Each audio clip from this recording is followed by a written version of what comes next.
గంజాయి పైన డ్రగ్ పైన యుద్ధాన్ని ప్రకటిస్తున్నా. ఎవరైనా అడ్డం వస్తే తొక్కుకుంటా పోవడం తప్ప ఎవరిని వదిలిపెట్టను. 5 ఏళ్లలో మీరు చూశారు, ఏ నాయకుడైనా రాజకీయాల్లో ఉండే వ్యక్తులు ఆదర్శంగా ఉండాలి, చెడుని ఎక్కడ కూడా ప్రోత్సహించకూడదు. అలాంటిది గంజాయి బ్యాచ్కి సహకరిస్తే ఏమనాలని మిమ్మల్ని అందరిని అడుగుతున్నా. వదిలిపెట్టమంటారా అని అడుగుతున్నా. రాజకీయ ముసుగేసుకుంటే అడ్డంగా రాజకీయ ముసుగు తీసి గంజాయి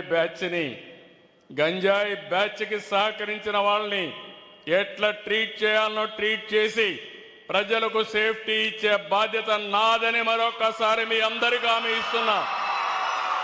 రాజకీయాలంటే తమాషా కాదు. ఈరోజు గంజాయిని నిర్మూలించడం ప్రభుత్వం ఒక్కరి బాధ్యత కాదు. ప్రతిపక్షాలు కూడా ముందుకు రండి. మీరు కూడా ప్రజా చైతన్యం తీసుకురండి, ప్రజల్ని మెప్పించండి, ఓట్లు వేయించుకోండి. కానీ ఇలాంటి తప్పుడు కార్యక్రమాలు చేసి మీరేదో రాజకీయ లబ్ధి పొందామంటే అది కుదరదని చెప్పి కూడా నేను మీకు తెలియజేస్తున్నా. ఈ గంజాయి కానీ డ్రగ్స్ వాడకంతో తీవ్రమైన అనారోగ్య సమస్యలు వస్తాయి. వారు శక్తిని కోల్పోతారు, ఏకాగ్రత పోతుంది, మనిషి మృగంలా తయారవుతారు.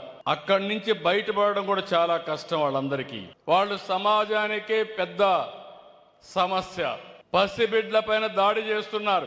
అలాంటి వాళ్ళని క్షమించాలని అడుగుతున్నా. నేను అందుకే ఒక మాట చెప్పాను, ఇప్పుడే హామీ ఇస్తున్నా, ఈ రోజు కూడా హెచ్చరిస్తున్నా.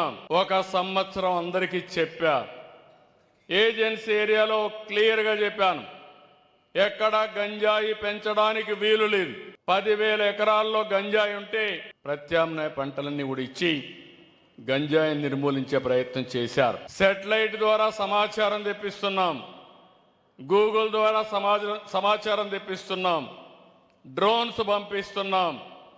మీరు ఎక్కడైనా సరే గంజాయి పెంచితే మాత్రం మిమ్మల్ని వదిలిపెట్టనని హెచ్చరిస్తున్నా. ఇప్పుడు కొత్తగా మెడికల్ షాప్లో మత్తు పదార్థాలు అమ్మే పరిస్థితికి వచ్చారు. అంటే ఎక్కడికి పోతున్నా నాకైతే అర్థం కావడం లేదు. దీనిపైన కూడా నేనే పేరు పెట్టాను, ఈగలని. రాష్ట్రం మొత్తం ఇలాంటి వ్యక్తులపైన డేగ కన్నేశాం. 3వ కన్ను చూస్తానే ఉంటుంది. మిమ్మల్ని ఎవ్వరిని వదిలిపెట్టనని మరొకసారి హెచ్చరిస్తున్నా.